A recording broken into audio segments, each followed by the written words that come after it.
can Buck have the coat upstairs and I can't have boys in my room? Because that coat can't get pregnant. Obviously, neither can Kelly. Let's rock. Thanks, Dad. Can I get a whooping?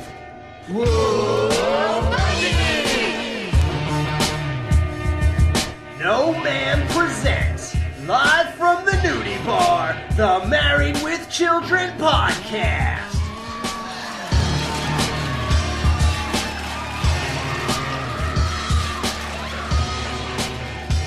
And here are your hosts, Jerry, Justin, and Al.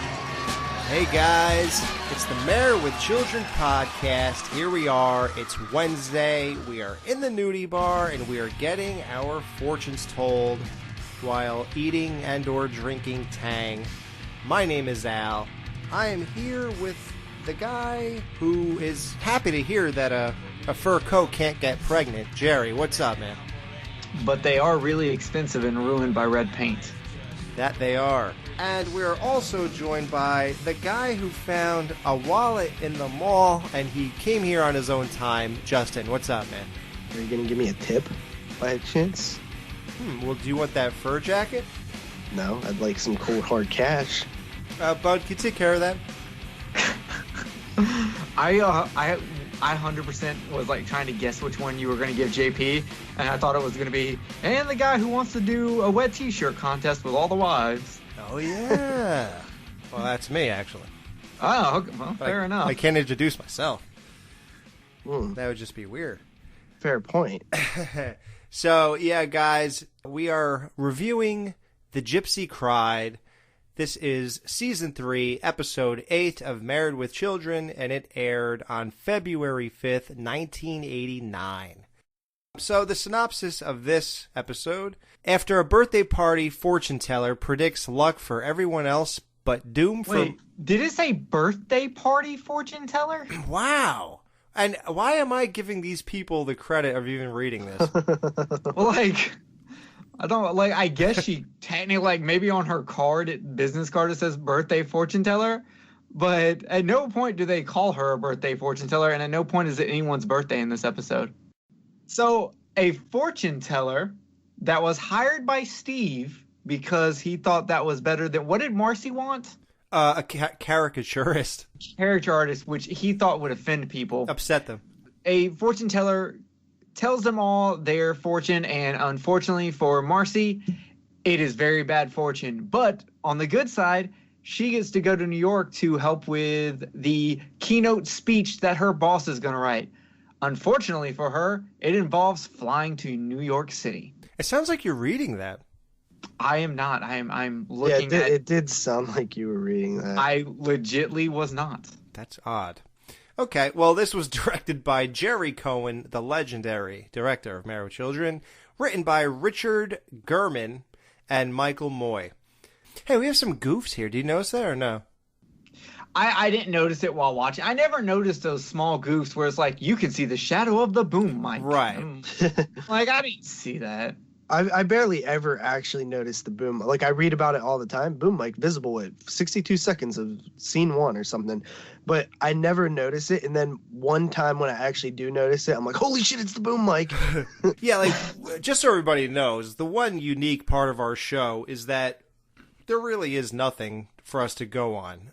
I hear a lot of podcasts out there, and a lot of them get to hear the audio commentary that they put on DVDs and stuff like that, you know, from the directors or the writers or whatever. And they get to sort of take those notes and do their reviews. We don't get to do that. And anything that we get is researched. And sometimes there's little things on IMDb like goofs, so which is usually 1 or 0, mostly 0 for each episode. So this one is Shadow of Boom Mic at the top right picture when Peggy opens the door for the guy that brings Al's wallet.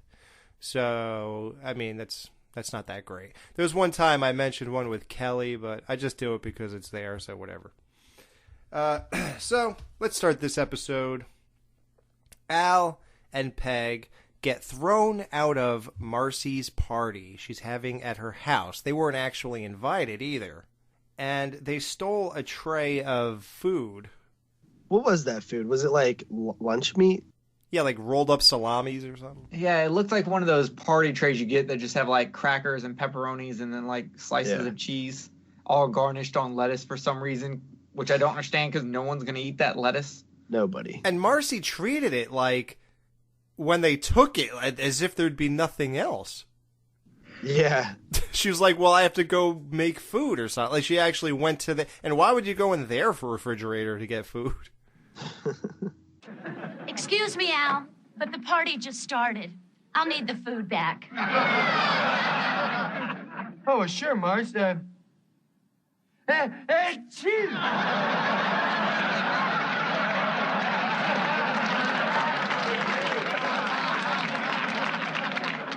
Oh, well, that's okay. I suppose you need it more than I do. Achoo!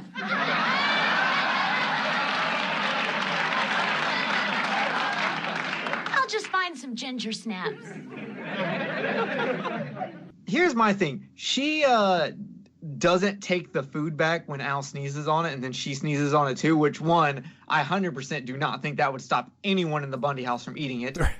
But I would have thought she already would have not eaten it because of Al getting on the table above the food and telling everyone to have a Wet Wives t-shirt contest, which he then tells Peggy that she would have won. And I'm just like, so was Marcy the only other female there?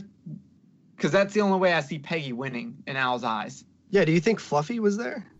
Ooh. Ooh, you know. Oh, wait, what if his regular wife was there? Right, she probably was there. Yeah, that makes more sense. So, yeah, I guess Peggy would have won. Well, it's funny you say that. I'm glad you mentioned Al saying this. I'm going to point out a very interesting character arc between Al and Peg and their it's actually their relationships arc, which is very odd. So, yeah, like you said, Al sneezes on the food to keep it when Marcy wants it back. Marcy sneezes back on it. So it's like nobody wants it, I guess. So they do a really cool callback. And God, I wish I could remember the episode because I love naming them. Where Bud gets the siphon hose again. Well, Dad, we got the gas like you told us to.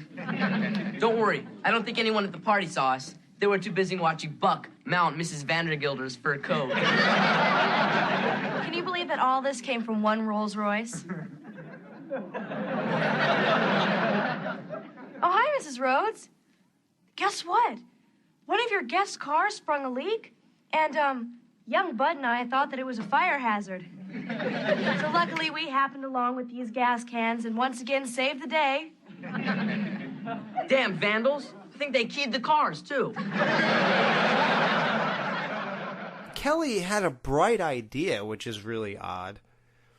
Marcy overhears this whole thing about them stealing the gas, and she comes, like a light bulb goes off over her head, and she has this idea that the cars were leaking gas, and before a fire broke out, they had to drain it.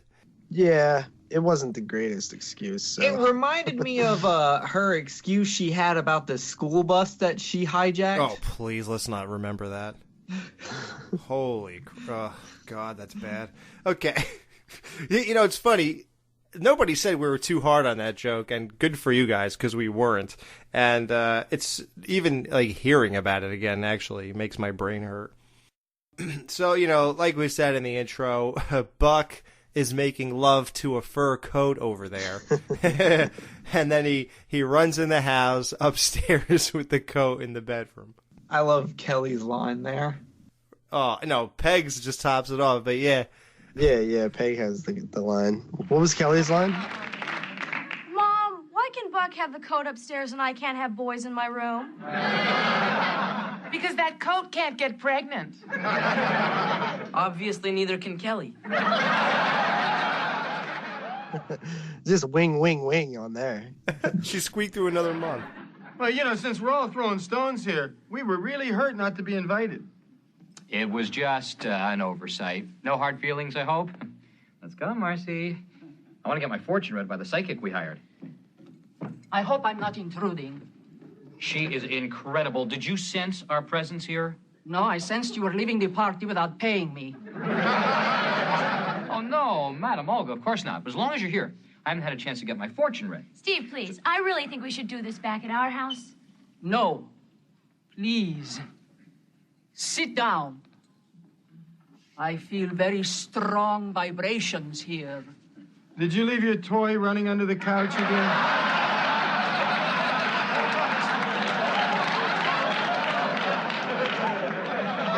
No, it's in the shop. It's being turbocharged. Oh yeah, dude, I always can never believe that like I understand that they do it because I've seen it so many times now, but Right. I always still just get like, wow, I can't believe this was. When was this? 89? Yeah. We in 89. Yeah. January 89. No, February 5th. Is this February? Yeah, this is February 5th. Yep. Bald and Beautiful was January 29th. Oh, you're right. Can you believe that? Like, it's weird. We keep saying that, but. So she starts pulling tarot cards. That's how she decides to to do everyone's future or whatever. Like how to read their future, do the fortune telling. She uses the method is tarot cards instead of a crystal ball or palm reading. So real quick, do you guys believe that psychics are legit on any level at all? I always want to say no because of the whole, if they were psychic, they would win the lottery. But I'm like, well, maybe psychics can't tell their own future. Maybe that's part of the thing. Like you can only tell other people's future. Yeah, but wouldn't you just tell your best friend and split the money? I don't know. Maybe there's something that keeps them from doing that. Also, maybe they can't predict numbers. Like this whole thing with psychic is we don't know what the rules are. We don't know what the boundaries are. So it's hard for me to say that. Like logically, I want to be like no, but then there's that part of me that's like maybe. There's always been like random time. I'm sure you've had times in your life where you knew something was about to happen and it did, and you're just like, how did I know that was gonna happen? But have either of y'all ever like done like a psychic thing or a tarot card reading or anything? No, I've actually never done one, and I typically I'd probably say like 90% don't believe in like psychic ability, or at least in terms of like somebody who can harness the power in any way. Or anyone who's getting $20 to do it. Yeah. So are you trying to tell me you think Miss Cleo was a fraud? Is that what you're telling me right now? Miss Cleo, that's old. But yeah, I mean, I might be more inclined to believe that people can just experience psychic events less than you can actually harness it and be able to use it. But it is weird. Every once in a while you will see some story like about like some woman who led the police somewhere based off of psychic dreams or something. You're like, okay, well, how did they make all that up? Well, I heard that once in like 20 years.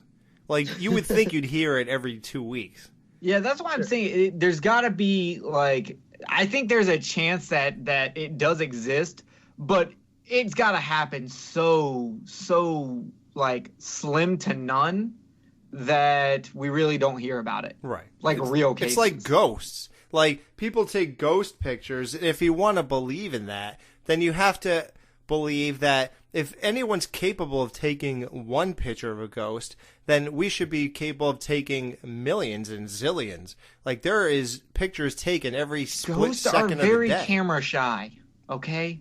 They get nervous. Yeah. And they have to fix their hair before they take the picture, too. If they're lucky enough to have hair, some people, no matter how much shit they put on their head, and no matter how often a dog licks it off, it will not grow. They still end up in bad, bald American dudes.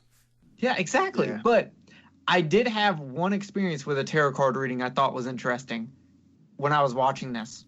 Did it tell you you'd be on this podcast? No. This is when I was in 10th grade. I was in my creative writing class, and this chick was like, let me do a tarot card reading on you. And I was like, sure, I'm high. She did it, and she told me that before the day was over, a huge change would happen in my life. And I was like, Okay, I seriously doubt that. When I got home, my mom called from work to inform me that she just got the news that we would be moving out of state for a job transfer. I used to pull this trick on girls all the time. I'd be like at a party and I'd be like, yeah, I'm actually psychic. And then I would say like, oh, let me see your hand or something. And it's like, oh, I'm feeling like you have a recent regret. It's just like, of course, everybody has a recent regret. Yeah, doing the whole wide thing. That's what, like, a lot of them they just throw a wide net and it'll catch something. But I always thought it was pretty interesting that she said before the day was over, a big life-changing event would happen. And it did. Right. I don't know. So I'll have to do it before I really cast judgment. But at this point, I would have to say, if these people have that kind of power, I think we would have to give them more than $15 to find out about it. Like, something about that just reeks fake to me. But, okay. So the Gypsy starts giving these readings. The first person is Steve. And what's weird is that she pulls 2 tarot cards for Steve and only 1 for everyone else that she's giving readings to. Which is obviously a cut for time, because when you do an actual tarot card reading, they lay out like multiple cards because they have to do like past, present, future. So obviously for time, they just did a 1-card thing. But that's not how a tarot card reading would normally go. Right. Yeah. It's just like you said, cut for time. So this is not going to be accurate, this whole thing going down here. So I see a death. Oh, no. But it will bring you your life's wish. All right. Which, when you find out that he's excited because someone died and he got a better parking spot at work. Yeah, like, whoa. I was sitting here like, Steve, that was your wish? That's your life's wish, to have a better parking spot. For you to not have to walk an extra 3 feet. Yeah. 18 steps. It's amazing. That's sad. Steve is disappointing me in season 3. I have to agree with that. I think he is. Honey, I can do this. No, I don't, Steve. With all due respect, I don't really believe in superstition. It's a refuge for small minds. I'll go. You sense a death for me that will bring me my life's wish? Let me see. An unexpected windfall will come your way. But no death? Leave me. All righty. Go next, Al. This is fun. Now, what about feet? That's not in the cards. We can just smell it. Well, all right. I smell cheap scotch. Just get to my reading. Feet. Is that in the cards? No, I smell your feet. Well, I smell cheap scotch on your breath. Read me my fortune. What else do you sense? Unfortunately, I see good fortune for you. Something linked to the color green. Huh? What do I have that's green? Your teeth? Can I have a death like Steve? No, that's all I see. We talk about facial expressions every so often. You know how when you watch a show like this, do you ever just kind of stare at the person who's not in focus just to kind of see their reactions? Yeah, for sure. Okay. Look at Al the whole time once he sits down, because he has that face on him. It's really weird because it's that like confused, like crunched down, weird gaze he kind of gives when he sits there. Like, I don't know. It's like a weird way to describe it, but and he just kind of stares at her. And then when she says feet, to look at his reaction, and he says, "Oh, what is that?" And then to look at his face the whole time during that process is like really funny. So just if you rewatch this, look at that. It's just great. So yeah, Peg's getting a windfall. Al, it's not feet. He's getting a great fortune linked to the color green. Right. Now it's not his teeth. it's more like a Dr. Footwear green. So that's good for him. Come on, Marcy, your turn. No, I really shouldn't. Oh, go on, Marcy. It's fun. Good things are happening for everyone. Okay. But I don't know what good it will do. I've already met my tall, dark stranger. What do you see for me? I see nothing, Mrs. Rhodes. Hey, who's the guy on the card with the noose? No one, really. Could you pay me now? What? What is it? I have to know. It's good, isn't it? Everyone else's is good. Well, you could interpret it as good. Misfortune, betrayal, disaster, tragedy. But those words could mean anything. Oh. We did a little research on tarot cards, and we're not sure that any of them have meanings like this. Yeah, okay, so Alex and I were talking about this, and so there are, like, basic meanings for cards. Like, for instance, Peg brought up that there was a noose. So the Hanged Man tarot card, the generic meanings for it is upright, suspension, restriction, letting go, sacrificed, reversed, martyrdom, indecision, and delay, which none of that means a windfall. But I was telling Alex that a lot of times... No, she says that about Marcy. Oh, that's for Marcy. Yeah, and none of that means misfortune, betrayal, disaster, or tragedy. Yeah, well, you could argue... You can interpret it as good. Yeah, but like I was telling Alex, a lot of the shit is just literally whatever the fortune teller decides to turn that into for you. Right. Well, like I said, I don't really believe in this stuff. Thanks, Steve. This is fun. I'm going to die. But you three will have good luck. You know, it's funny. I wanted to hire a caricaturist, but Steve thought that might upset people. You were so right. This is much better. Let's party. Come on. This is a con artist, a fake, a charlatan. So good things are going to happen for me, right? Yeah. And like we said, Marcy sits down and Peg says, "Who's the guy with the noose?" Which is odd that she even, described it as a noose. Because from all the research we've done, and you would think that on a tarot card, there's a guy just standing there holding a noose, but there really isn't. Not that we saw, but you gotta remember, there are a zillion interpretations, and I'm sure they all didn't land on Google. But all we could see was that one Jerry mentioned called the Hanged Man. Mm-hmm. And it's a guy hanging upside down on a tree, and there's a rope around his right ankle, and he seems happy to be there. Like, it ain't like someone hung him. So it's weird to refer as a rope around your ankle as a noose. Why would you be happy at that?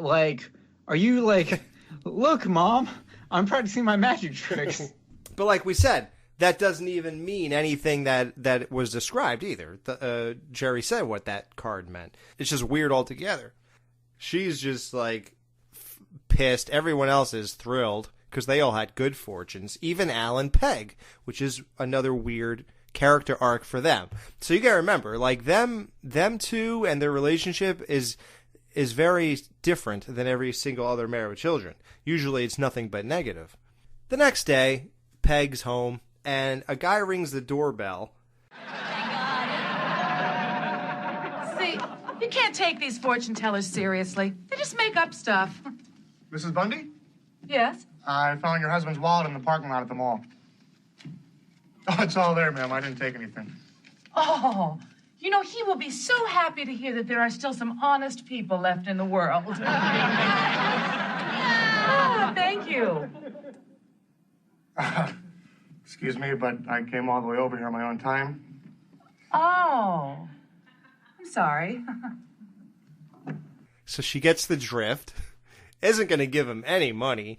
The closest thing to her is a jacket hanging on the closet door. She pulls the jacket off and throws it to him and slams the door on him.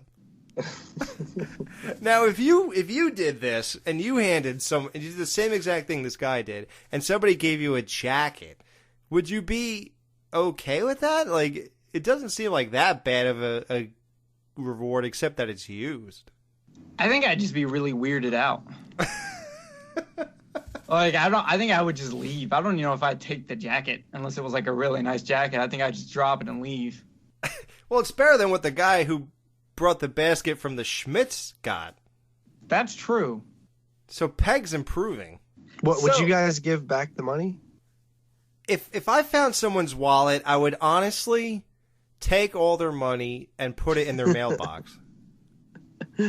Just so they don't have to go and get all their stuff done again. Yeah. Wait, you keep the money and then put the wallet in the mailbox? Mm-hmm. Okay, because at first when you said it, I was like, so you're going to take all the money out, put it in the mailbox, and give them back and then you're going to steal their mail? When they go check their mail later, it's just their money with a note saying, ha ha. Ha ha, loser, gone to the beach. What about you, Jerry? Would you give back the money? No. Well, there's a part of me that just goes, I would hope someone would give me my money back. But who keeps cash in their wallet anymore? Like, at most, I keep, like, a $5 bill in case. Yeah. I'm not a big cash keeper. I kind of do it differently, though. So, like, there's been instances where that's happened. Like, I found money on the ground or, like, you know, a wallet or something. And I've kept money. If I would expect if I lost my wallet, okay, I expect all the money to be gone, but I hope somebody at least returns, like, my ID and credit cards and stuff like that. Well, there you go. You expect me to find your wallet.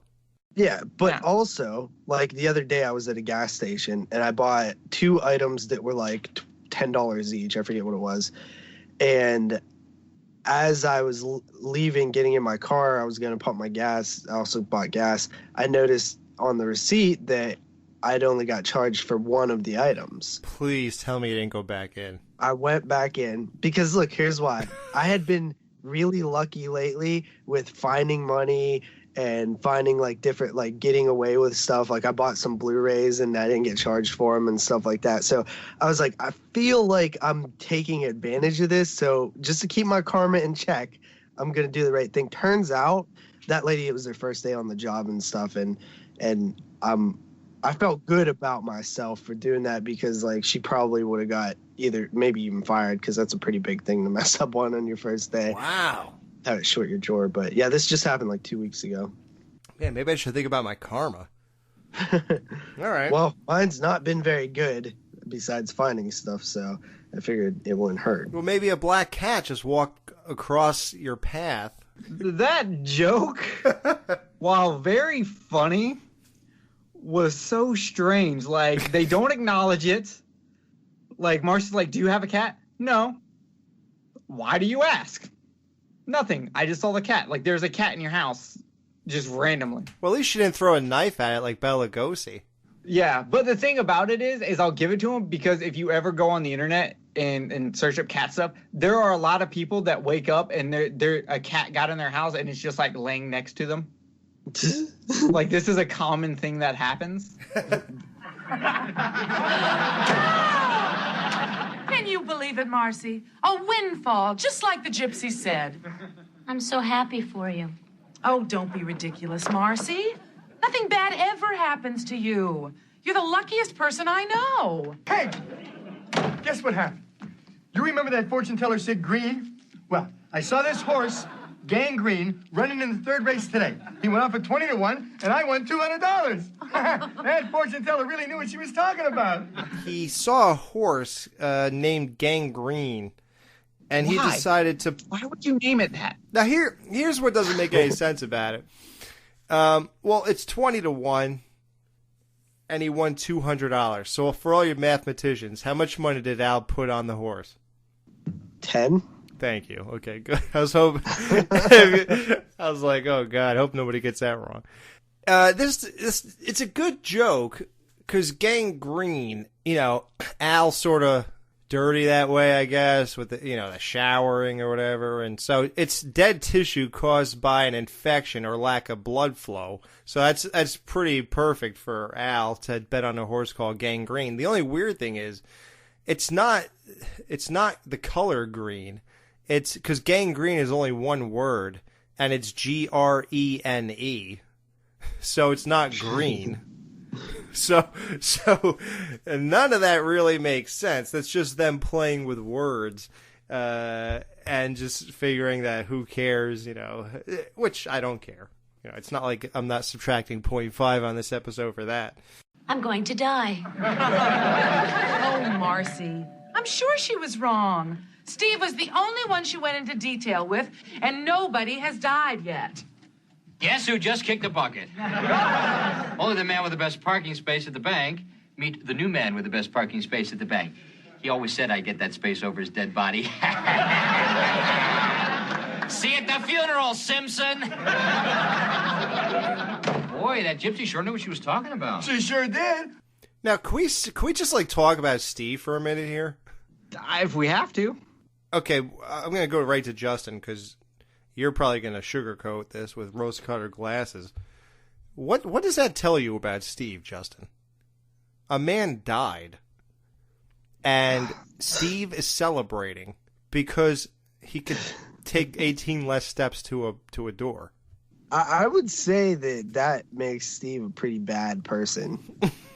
Now, to be fair, this guy who had the good parking spot could have been a huge ass that we don't know about. Okay.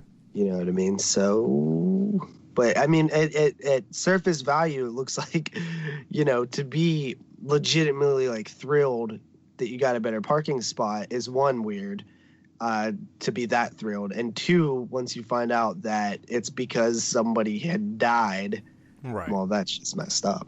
That's more of a Bundy move. Exactly. Absolutely. I was going to go into this is more proof that Al has corrupted Steve, because Al is the kind of person who buys a huge gang of roses for a dead person to get recognition off of it. Right.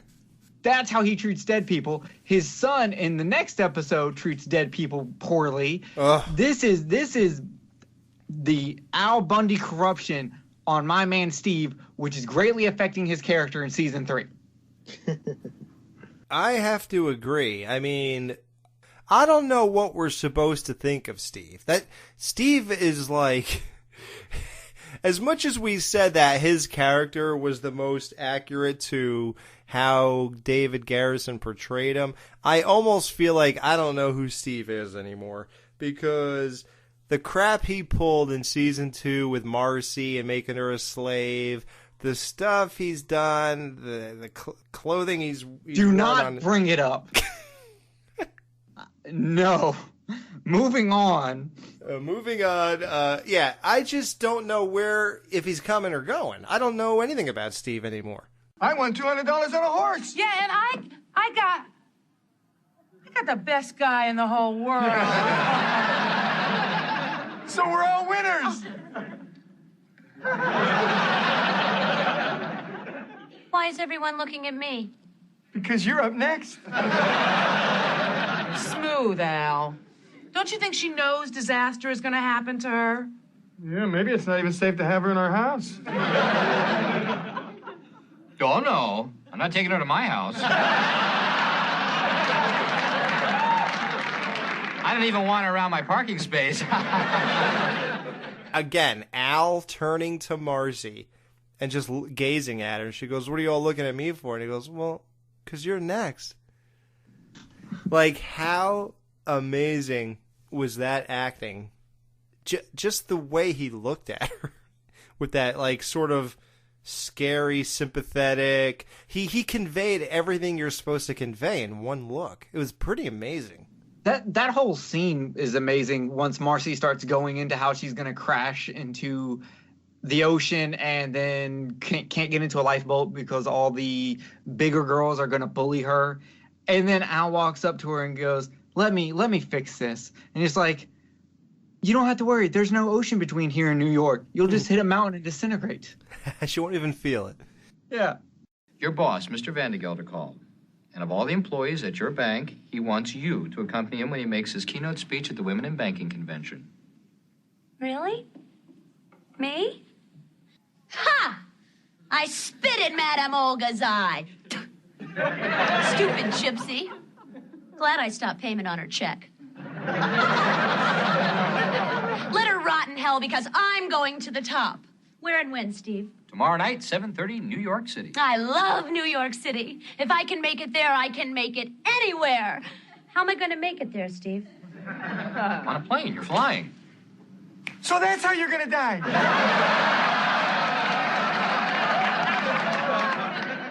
Her way of getting around this. Now, I think this is completely flawed. Millions of people fly every day. Be strong. And buy insurance. Insurance? Yes. As a matter of fact, I'll take insurance with me. Won't it burn in the wreck, sweetie? I don't mean that kind of insurance, vulture. Taking you with me. All of you. You're having good luck. Nothing can happen to you. So we'll all fly to New York together. We'll pay.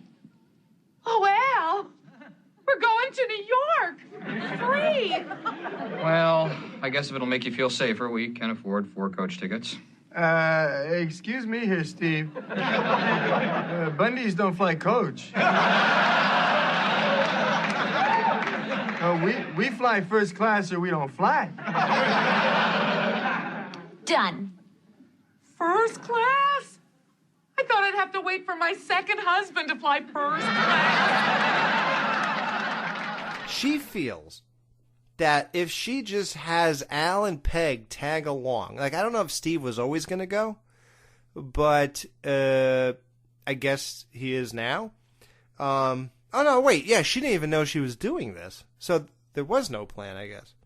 Because she just got this news, and I don't even know how many... Oh, tomorrow night. That's kind of weird, right? Like, telling somebody they have to be in New York with less than 24 hours notice? Yeah, that's weird, but I think I'll just let that go because I think that's just one of those things where you accept it because it's a TV show. But, like, to give a speech that she never wrote, it's here's the thing, we don't know. Marcy and Steve could have known that it was a possibility they were going on this trip. That could have been part of what the party was for, and she just didn't know if she was the one that get it.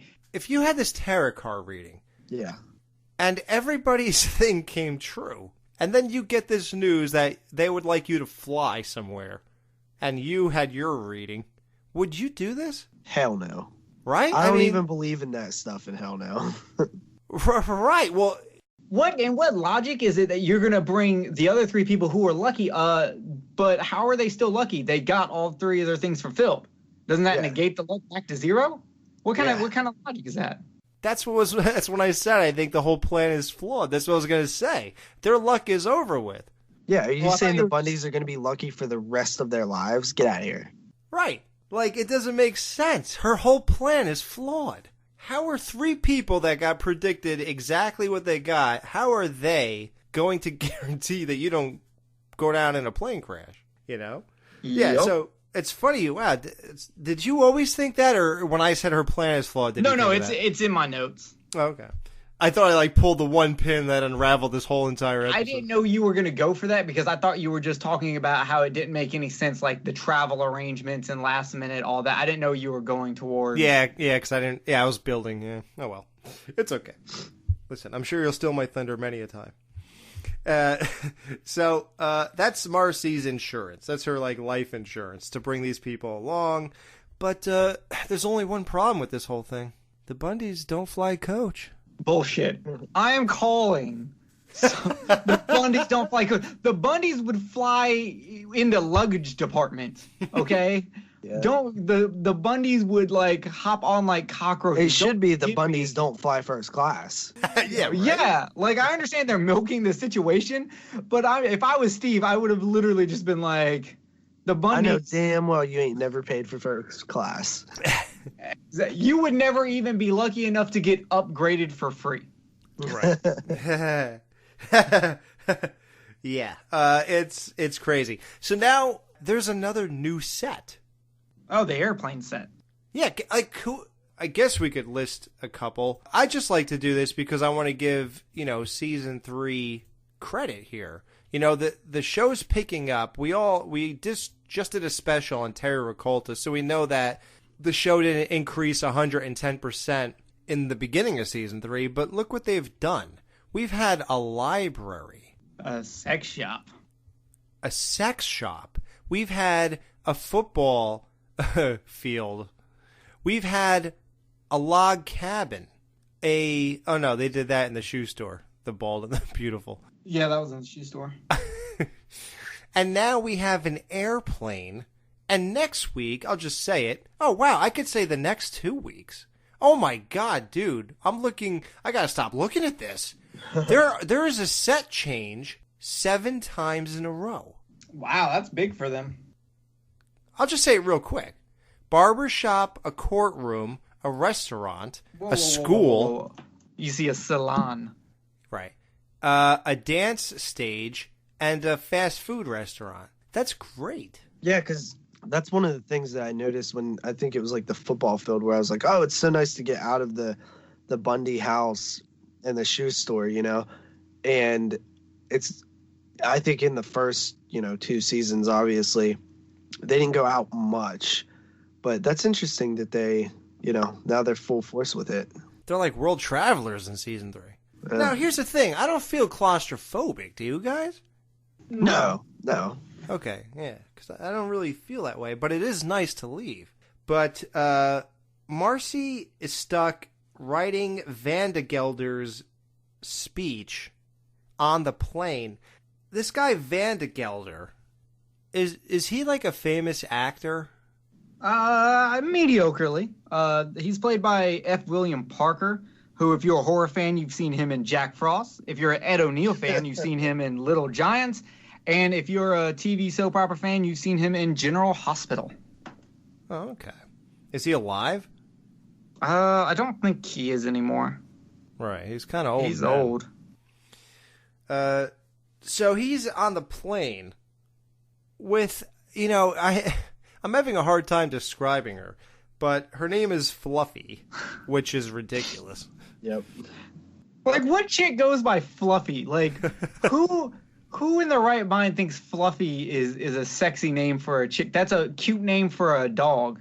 That's a good name for a chubby comedian, not a hot blonde chick. Now, okay, that's what I was going to ask you. Is she hot? Now, the reason I'm asking this is because I didn't think she was. Her face is not attractive to me. She had a face? She's like super like early 90s like fake plasticky hot. Right. Because her face and her tits were not appealing to me for some reason. They're big, and I like that, but something about them just didn't look right. And then they do a shot of her legs, and then I got back into her, and then I'm thinking she's hot again, and then I start researching her, and then I do feel like she's hot. But I don't know if the lighting or the angle helped her face any in this episode. No, well, she hasn't done much. She did some Star Trek series, but that's about it. And some nude photo shoots. Yeah, you could find her nude. What's her name? Like something Wild, right? Sandra Wild. Yeah. I've pretty much come to grips with any of like the hot girls that have a IMDb page from the show probably have done nudity, because it seems like every time I look them up, they have. Yeah, it seems everyone we look up has done it, which is an amazing bonus for us at this age. Yeah. And it would have been when I watched it at 11 too. Yeah, if only you knew. If only I knew that all existed. Yeah, but yeah. So yeah, she's hot. Just I don't think so in this episode, but she's hot for this guy. I mean, we didn't look up her age and this guy's age, but let's just say he had to be at least 25 years older. So that's good for him. So Al is taunting the people in Coach. Now, what do you think, Peg? Could we live in that VIP lounge or what? Oh, well, probably not. They threw us out after you overflowed the toilet. Oh, Peg, you gotta see this. Look at those poor slobs back in coach sitting like cattle. Al, that's not nice. Boy, the seats are big up here in first class. I did not find that funny. Really? I didn't. I was just like, eh. Really? Yeah, I didn't find that funny. I was just waiting for that to get over with. It was cringeworthy. I think it was much funnier when he actually sits down in his seat and is like, saying things like, a whole round for everybody, it's free up here. That was funnier because it's him out of his element, but him, like, technically being in his element and trying to act like he's better than them, it was just like, you're about to go right back to being on the bottom. Wow, what do you think, Justin? I didn't love it, or... I think I'm probably more along the lines of with Jerry. You don't think Al being obnoxious? I like Al when Al's being obnoxious in his element, but him being obnoxious to his elements. Yeah, it seemed like kind of like mean spirited almost. You know what I mean? Well, yeah. But like not in like his way where he's like the underdog. You know what I mean? Like when you're the underdog, it's okay to say stuff like that, but when you're above somebody, it just comes off as kind of douchey. Yeah. Here's what you're sort of missing, though. He's not above them, and he finally gets to fake it for 5 seconds. I said that he's just like them, and him being like that towards them it's cringy, like you said, and it's not funny. We get what you're saying. It just does not work. Huh. When he does that, when he like taunts these people and coach, I kind of I just stare at the Chinese lady, who's like the only person you could really see there, and you can see someone else behind her trying to sit down. I just keep staring at her to see her reaction. So I almost don't even like take it in for what he's doing, and I do cringe while it's happening, though. It's like a weird combo, but I think it's funny because we all know Al would never be in first class again, so the first chance he gets, it's kind of his revenge on the world. He's always the loser, and the second he gets to not be a loser, he's gonna like flaunt it. So I get the humor. I'm not rolling on the floor laughing, but I have no problem with it, if that makes sense. Yeah, I feel what you're saying. Al makes another flotation device joke about an airplane, about a person on an airplane. Now, do you know what that's like a callback to? It's completely blanking in my mind. I can't think of anything. Second episode. Oh, Patsy's stewardess in training. Yep. Now look how she drapes her leg over that flotation device. Yeah. Now, I don't know if they thought that through, but the pilot apparently sleeps with the stewardesses.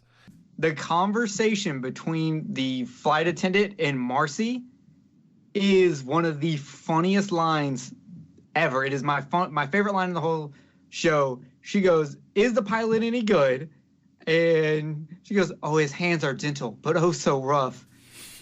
I meant, can he fly the plane? How would I know? How would I know? I don't know. You work here. You're still alive. That line, I had to pause this episode. I was laughing so hard. That absolutely killed me. And that just shows us that Luke Ventura was right. It's good to move into a place of mostly stewardesses. Apparently. Al takes his shoes off for probably one of the funniest visual gags on Married with Children. I'm probably absolutely sure they used that clip in the commercial for this episode. That visual gag was amazing. They had to have used that in the commercial. Would you agree?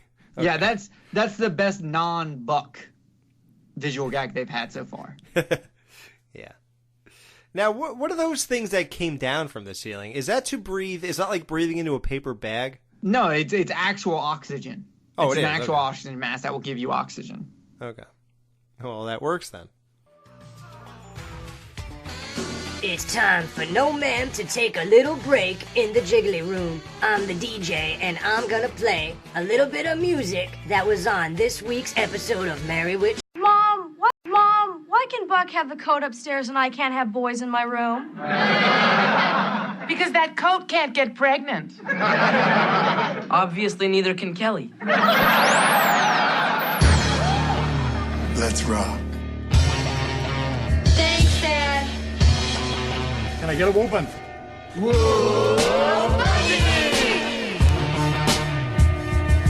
No Man presents, live from the nudie bar, the Married with Children podcast.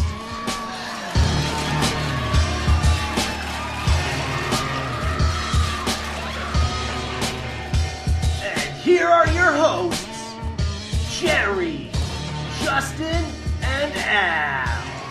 Hey guys, it's the Married with Children podcast. Here we are. It's Wednesday. We are in the nudie bar and we are getting our fortunes told while eating and or drinking Tang. My name is Al.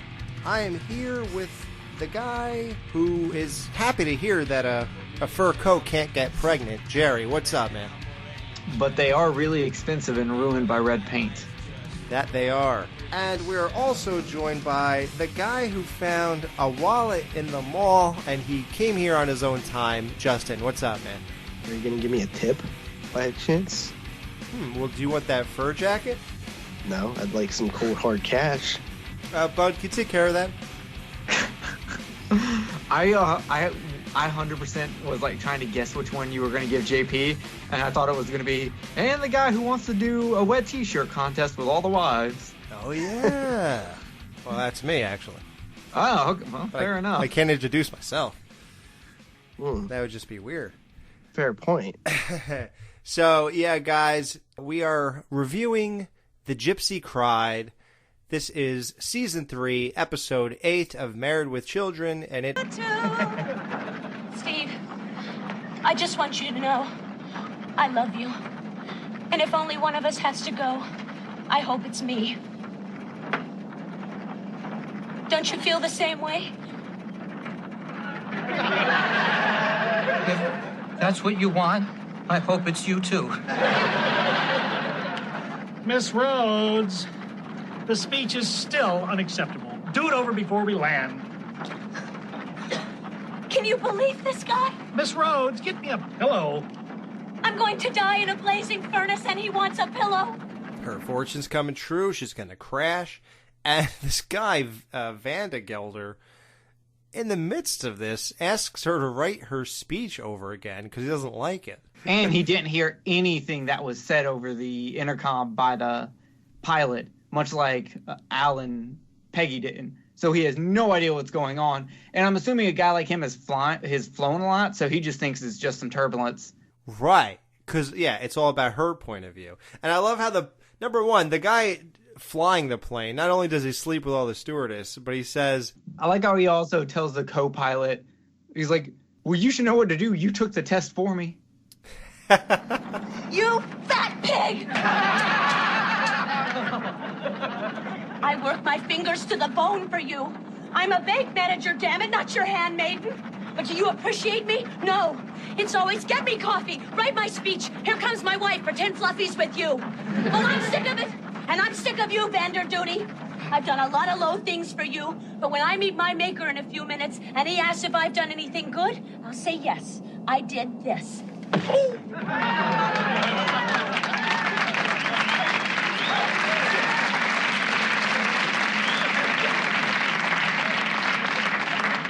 I'm ready to die.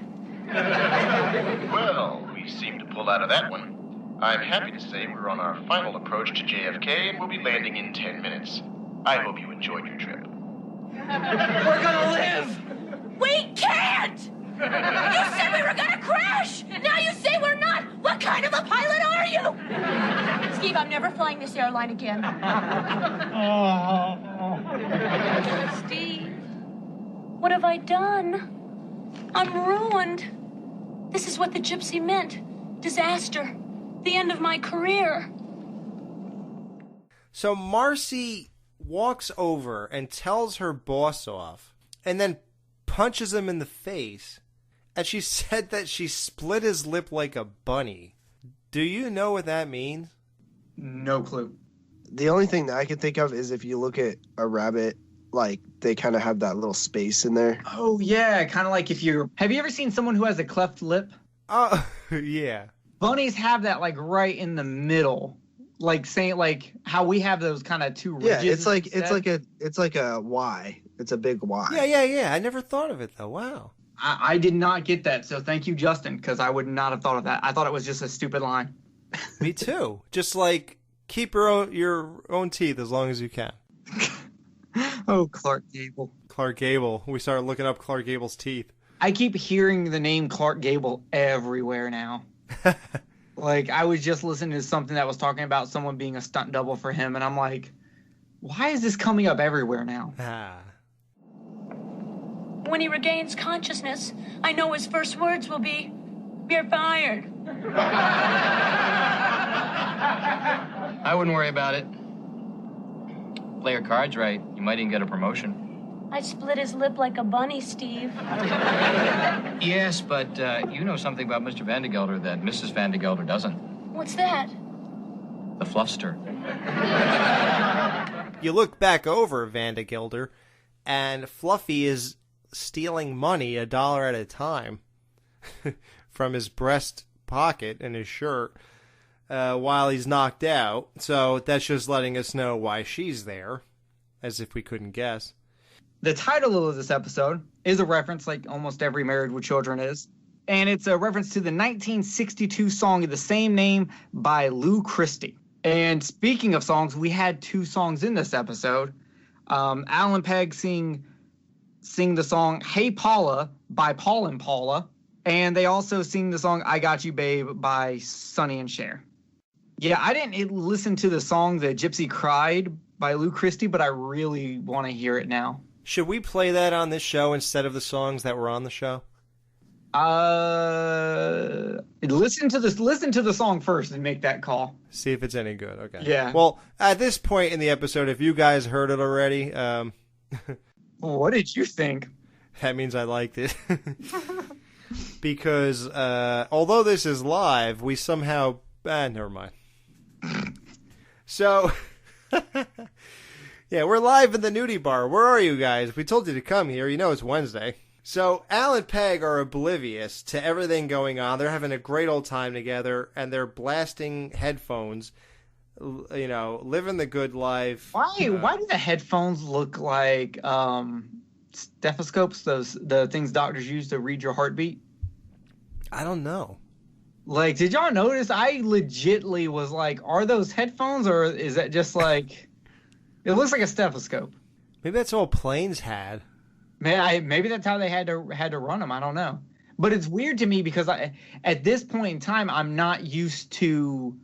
In 89, no one was using earbuds. It was always like... The big things, but I guess it's because earbuds you would be able to hear better on an airplane because of all the background noise. Right. But here's the character arc, or the relationship arc. Did you notice that Al and Peg really seem to get along with each other when everything's going great and they're kind of living the high life and stuff? They're going first class. They have good fortune. You know, even from the beginning of the episode, like, Peggy's not mad that he stuffed up their toilet. He compliments her breast. Right. Like, they're pretty happy this whole episode together. The whole thing. So it begs the question, do you think they have a possibility of happiness if they only can incorporate money into their life? Like, you know, the eating they do at the party for free, the first class, the fortunes, the money in the wallet, the money in the horse track. Like, it's almost as if money is like the one thing looming over this relationship that kind of crumbles it completely. You're right. Yeah, like without that obstacle, they seem to really like each other. Yeah, I agree. It's weird, right? That's pretty interesting. Yeah. And it's even interesting that they set it up from the beginning. Like, I don't think Al and Peggy really take any hard shots at each other this episode. Mm-mm. Nobody ever seems to mention that Marcy's fortune never came true. I was actually going to bring it up. She actually came out, like, above all this, like, but the thing is she did go through strife, but here's the thing. Here's my theory. I hope I'm not stealing your thunder. Do you have a theory on this? I have nothing else besides saying that. Here's my theory. Before the gypsy reads her fortune, Marcy makes fun of her, saying she doesn't believe in superstitions. Now, the card that we know Marcy gets from Peggy is the hanged man because of the noose. Oh. So now but what, as you brought up, what the fortune teller tells her is nothing like that card. I don't think the fortune teller told her fortune. She was messing with her. The same way when Bud said, will I be bald like you or be like Mr. Rhodes? Yes, it is her. You took a shot at her and her profession. Whether you believe it or not, you still did that in her face openly without a problem. So you know what she did? She threw it back on you. And her fortune was actually good. When you look up the hanged man, remember there is no other thing with a noose, yeah. Here's the thing with the hanged man: suspension, restriction, letting go, sacrifice, martyrdom, indecision, and delay. She went through a lot of those. Sacrifice was paying for the Bundys' ticket. She let go of the restrictions of following everything her boss told her to. Right. And then her fortune was reversed by Steve saying, oh, well, you can just talk about his side chick. She was in such indecision. And I swear to you, I did not think of this before the show. It literally just came to me. Yeah. I honestly think that I don't think they planned this. But it can be looked at that way. Like, I think if it was planned, we would have to go back and watch that moment when the fortune teller tells her this to see if there's like a twinkle in her eye or like just a smirk or something like that. That's a little that you could tell maybe she's like feeding her bull crap. But either way, it's still really cool. Was it planned for the card to be the noose and her actually go through the things that the hangman represents? Was that planned or not by the writers, or was that a throwaway thing? That's what I'm saying is you would have to see how the actress who plays the fortune teller says that as if there has to be a tell there as that's just how you write TV. You have to have a tell for the audience. I'll tell you this. Unfortunately, we're doing this episode justice because the tell is the fortune teller. When she looks at the card, she has this wide-eyed look and slams it down. And she goes, well, what happened? Then that's when Peg goes, who's the guy with the news? She goes, is it good? Well, it could be interpreted as good. So there's a mixture here. The wide eyes would tell you that it is not good. But she's selling her performance. I mean, right. I'm sure she does that a lot. In the sense that you're saying, like, she's trying to convince Marcy it's bad. And if she was doing that, why would she say it could be interpreted as good, at all? Because she hasn't been paid yet. If the writers actually wrote it the way that Jerry explained it, it would probably be the most in-depth, like... Right. It would be the greatest thing ever for such a throwaway episode. Like, it would be like the most hardcore of writings. I want to find out if the writer for this episode is still alive, because if he is, I want his email. I have to ask. I want to just send him this episode. Because it does work so well with what you said.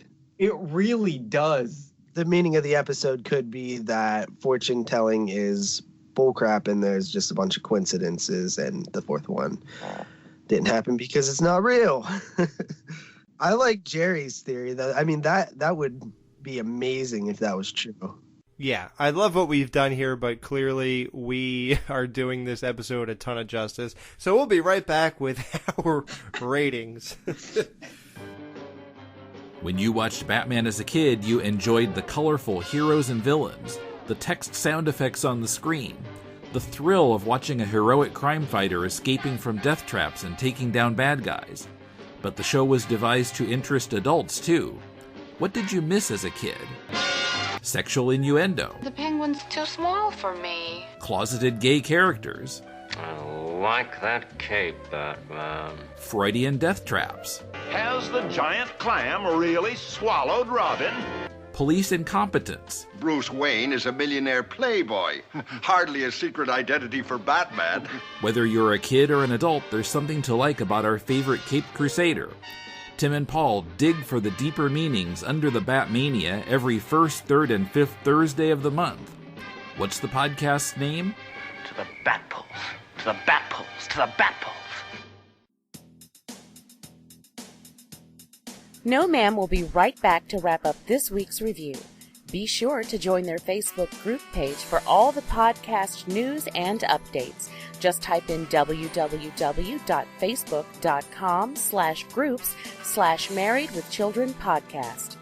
Be sure to subscribe to them on iTunes and please leave a review telling them what you think of the show. To subscribe to their YouTube channel, just go to channels and search up Married with Children Podcast. You can email them at marriedwchildrenpodcast@gmail.com. Thanks for checking out this review. Now the guys are going to give their final thoughts and ratings of this week's episode. Wow. That was a good time. The Gypsy cried. I was looking forward to this episode because Jerry's reaction to me reading the synopsis last week was funny. He clearly thought this would not be very good. So I'm dying to hear his review here. But so yeah, the Gypsy cried, guys. How many fur coats are we taking upstairs for a wild night out of 5 do you give the Gypsy cried, Justin? I think this episode was solid. One of the things that I kind of questioned slightly that we didn't really talk about was the end result being that Marcy can just tell on her boss for having a side chick when it really doesn't make a ton of sense that if he ever thought that was a possibility, he would not be flaunting his side chick around Marcy. It just seems dumb at that point. But I still think the episode was pretty funny. If Jerry's theory is correct, that would be 100% a 5 fur coats upstairs for the night or whatever out of 5, right? I mean, that would be amazing. So without knowing that, though, I don't know. I mean, I would probably have to go with 4 until I found that confirmation. 4 fur coats out of 5. That's not bad. And you're right. I might have pondered that. Like, why does Vanderbilt just walk around with this girl? I mean, I honestly think it's just, rich, powerful people like that think they can do and get away with everything. And he probably just thinks that she's not going to tell on me. I pay her bills.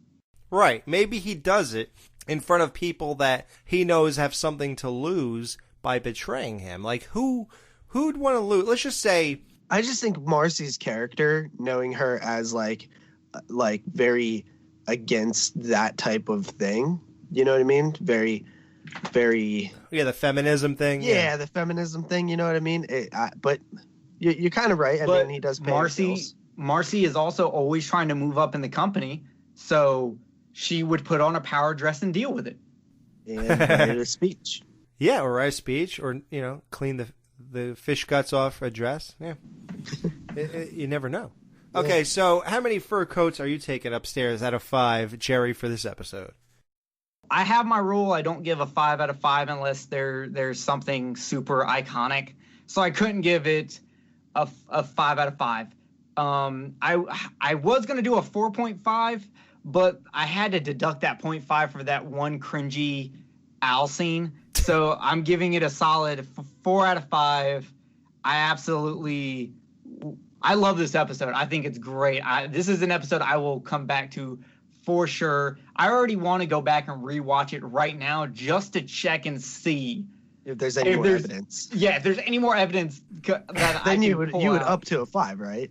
Hey, dude, if I had proof that my theory is correct, 6 out of 5. Like, that is some of the most, like, talk about putting so much effort into a joke no one would see. Right. Like, how many people would have ever thought that hard on this episode? We've already pointed out many of times where we've thought way harder into Married with Children than anyone else ever would. Oh, yeah. And this might take it to the next level. I've already heard people have written to me and said, you know what I like about your show? It's that you guys are doing the complete opposite of what is supposed to be happening when you watch Married with Children. This is a show that is clearly a turn your brain off and have a good time and enjoy. And they said you are doing the complete opposite, and the juxtaposition to what is supposed to happen and what you do is great, because you're the turn your brain on of Married with Children.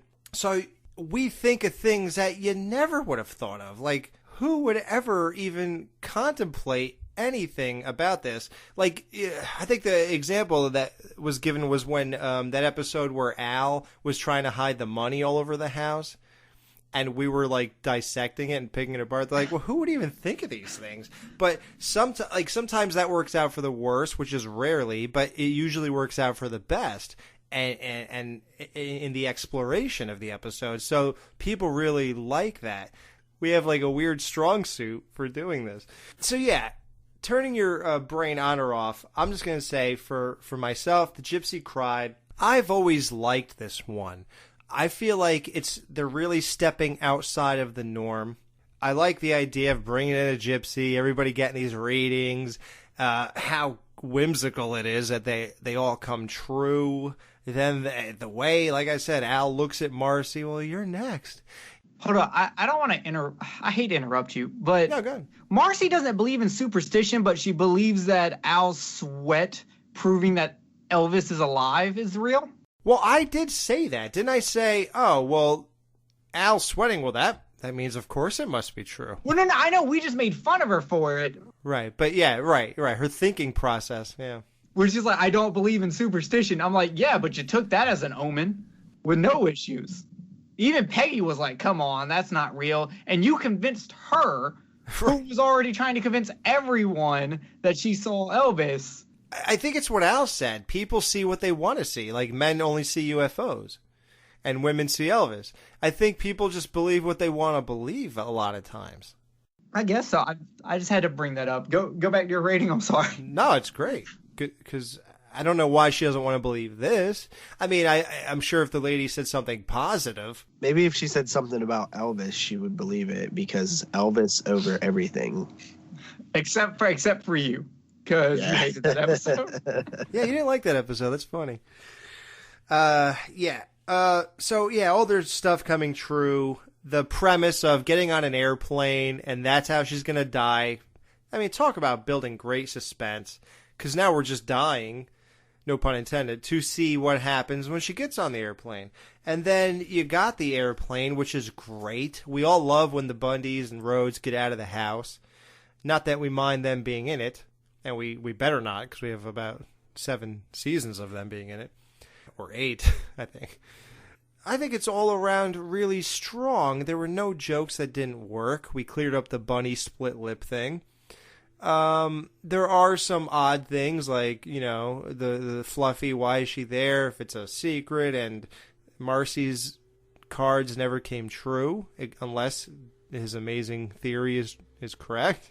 But with turning your brain off, which is what I really do, although we do this podcast, I'll go with a 4 out of 5 like everybody else. I really like it. Solid entry. It's right up there with it's a great season 3 entry. I have no problem with it, and I've watched it many times, and it's a great episode. It's all cool. Your ums are way better than mine. When you say it it works really well. When I say an it just sounds stupid. It's something I have to delete. Like I've been starting to do that where I delete them from podcasts. and it's annoying, but now that I've started doing it, I'm like, I have to take it out. I know what the wave pattern looks like now. Oh, yeah, it's the same thing. It's big, then it keeps getting smaller as it keeps going to the right. Yes, yeah, it starts big and goes small really quickly. Yep. Yeah. Well, hey, that's 5.5 years, buddy. Just kidding. So that's it. So that's Married with Children, A Gypsy Cried. We all really like it, according to our ratings. That's called Really Like It. Now I'm saying every 5 seconds. The next episode, guys, tune in next week for Requiem for a Dead Barber. After the death, by the way, this is one of those bad synopsises, I'm sure. After the death of his longtime barber, Al lets his hair down rather than tolerate a visit to a stylist or a salon staffed by women.